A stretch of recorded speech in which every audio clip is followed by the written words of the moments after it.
that it's a massive failure, I think, on the part of the scientific community to really communicate the grave crisis that we continue to face. I think it's the greatest crisis mankind has ever faced, and yet this week the new Congress was initiated, and the Speaker, Boehner's, the guy who's pretty famous for saying, and this idea that carbon dioxide might be some kind of a carcinogen that affects our climate, it's just laughable.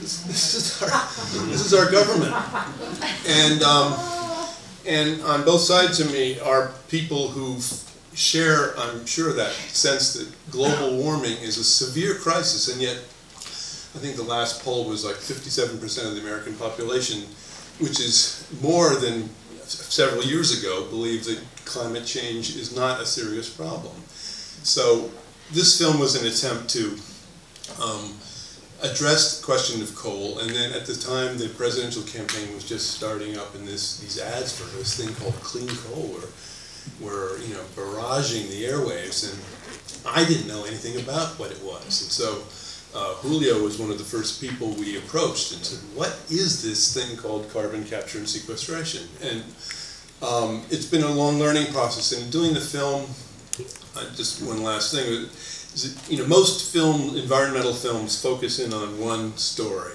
like a mountaintop removal or an oil spill. And I felt that, and most coal films center on Appalachia, and my feeling was that it fails to implicate all of us. We all use this coal too, and it doesn't affect us directly because we don't live where they're pulling it out of the ground. And so this film was an attempt to show the broad impact, and also, most importantly, spend at least a third of the film looking at what are possible solutions to this. And I don't want this doesn't need to be a debate of any kind.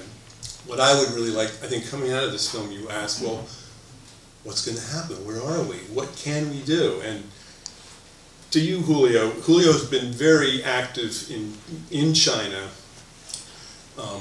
advising carbon capture and sequestration projects, and clearly now China is the elephant in the room. Mm-hmm. How sanguine are you, Julio, today that we are going to solve this problem or mitigate this problem to a degree that we don't end up becoming an unrecognizable planet, as James Hansen says? Right. Thank you, Peter. And also let me just take a moment and thank the Center for Investigative Reporting and this wonderful movement for Peter for involving me. It's been fun to watch it come together. Just with, like I said in the film, on climate change in general, with China I have good days and bad days. In 2 weeks I'm chairing a session with the Brookings Institute that's around Hu Jintao's visit. Clean energy cooperation seems to be the only thing that China and US can really agree on these days. But even in that context, it's not obvious exactly how it works. The good news part of the China story is they are a country that's run by engineers, and they know how to read an Arrhenius plot. And so they understand that climate change is real and that the impacts to their climate are going to be big and their population are going to be, so they take it very seriously. That said, while they build their 100,000 megawatts of wind and 10,000 megawatts of solar concentrated energy and 10,000 megawatts of solar thermal energy and 50,000 megawatts of nuclear power, they're going to build 500,000 megawatts of coal. And the reason why is because 70% of their energy runs on coal, and they're moving 400 million people into cities, and they need energy. And they are, in that context, putting real money into figuring out how they can get there. They've put 200,000 megawatts of scrubbers on their power plants, and they're actually running them now, which they weren't a couple of years ago. They are going to build the first big integrated CCS projects. They're putting something on the order of $9 billion a month just into the R&D for all clean energy. I mean, they're taking this very seriously, but fundamentally, they will come to their own decision about how they're going to manage this issue, and no amount of hectoring by anybody is going to get them there. And so the entire ballgame is between the United States and trying to figure out how to actually collaborate on the clean part while we compete in the energy space. And it's a very, very hard problem. And Becky, I mean, I think I get the sense you agree with what Jeff is saying in the film, that CCS is a kind of a top-down solution. And it may, in that regard, it may be very well suited for China, but perhaps not for the US, where we have these political problems where, I mean, it's very hard to get anything through Congress.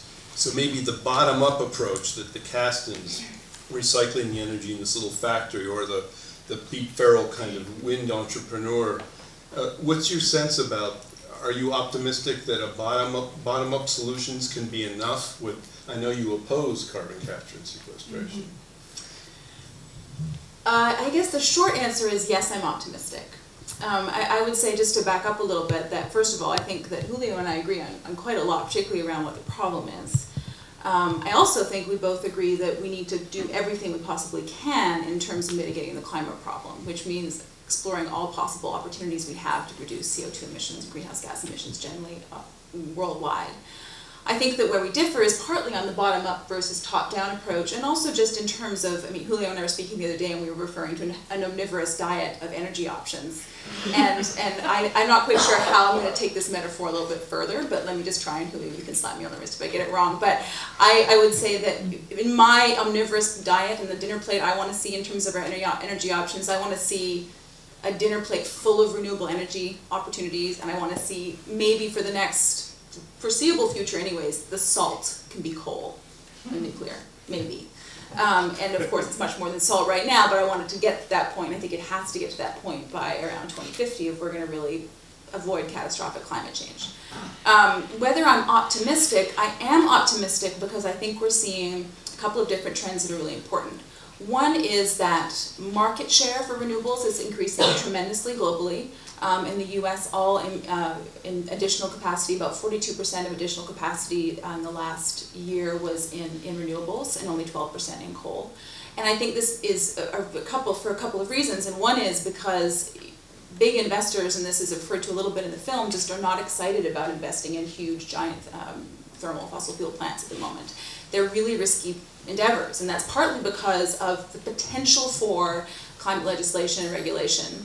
Bankers like nothing less than risk, and at the moment the regulatory environment is incredibly risky because they don't know where it's going to go. Unfortunately, it doesn't seem to be going anywhere quickly, but we're hoping to change that. And I think the second reason is because renewable energy opportunities are tremendous. The cost of renewable energy is going down every day, and the price and the cost of coal and other fossil fuels is going up. So for both those reasons, I think that renewable energy is actually looking like a more viable proposition, not just because it's, from my perspective, the best way to go because it doesn't involve digging coal out of the ground, which I think leads to tremendously other devastating environmental impacts, but also because it's actually a good business proposition.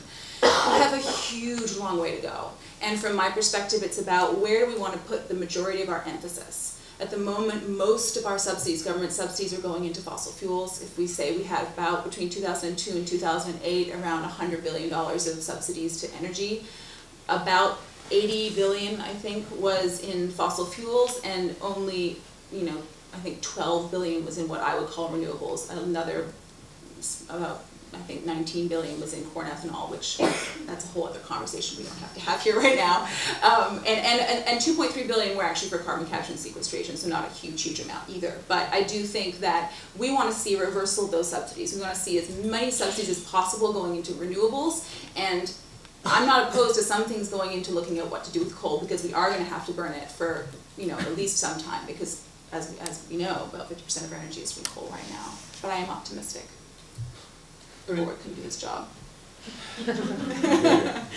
But in America, in terms of CCS, Julio, it's hard to escape the perception that there is a kind of a collusion between the industry and government in terms of the way our government is structured, thanks to Citizens United and other things. Our politicians are so beholden to the big money that is coming from industry that is refusing to give. Many of these coal companies are refusing to diversify. Do you see a way that America can shift its priorities so that, I know you think the whole panoply needs to be explored, and yet, as Becky says, the lion's share still goes to the fossil fuels. How can we break that? Okay, so let me pull back just one moment. I should have actually said this at the beginning. These are strictly by opinions and do not represent positions of the Department of Energy or Lawrence Livermore National Laboratory. To a first cut, I look at the stimulus package and go, that's actually about the right balance. About $80 billion of money from the stimulus package went into energy stuff. A lot of that was for things like, weather stripping and stuff like that, and power transmission projects of various kinds.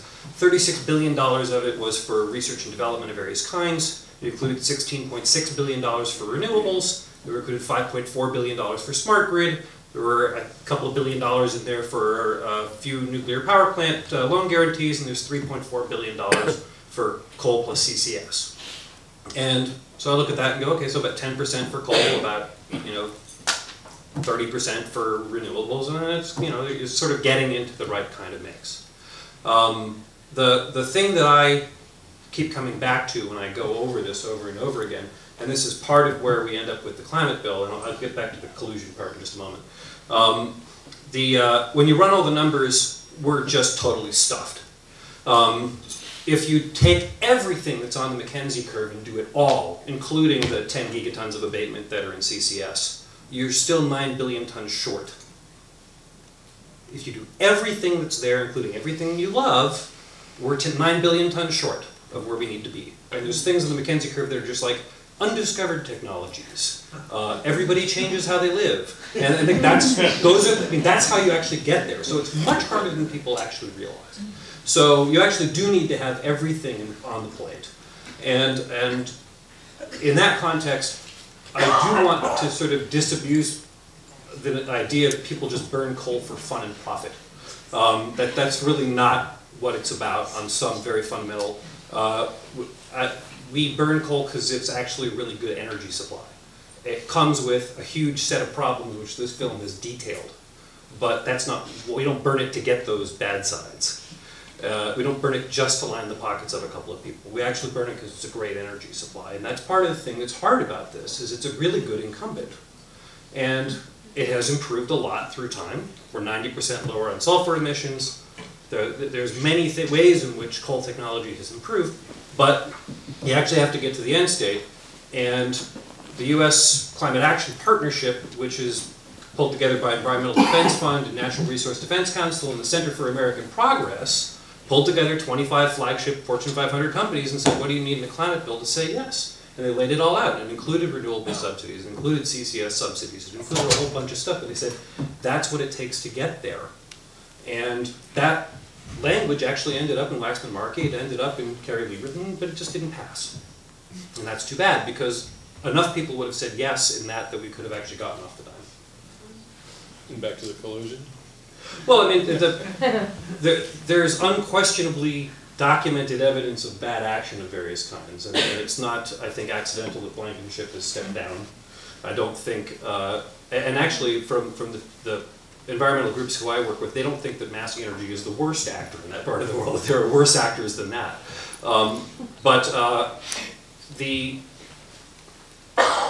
It's, as with all of these things, it's just a whole lot more complicated. A lot of the difficulties are structural. I've talked to a bunch of CEOs for power companies that say, hey, I build a clean plant now. The problem is the Public Utilities Commission won't put it in the rate base. They can't get their money back. They can't build a plant. That's a tougher problem to fix. And so you can point to various things and say, well, they're putting money into lobbying, which they are. And they're putting money into, saying, well, we need an additional subsidy to get off the dime and stuff like that. But the fact is it's actually just really hard, and that's part of the reason why there's this complex give and take in the mix.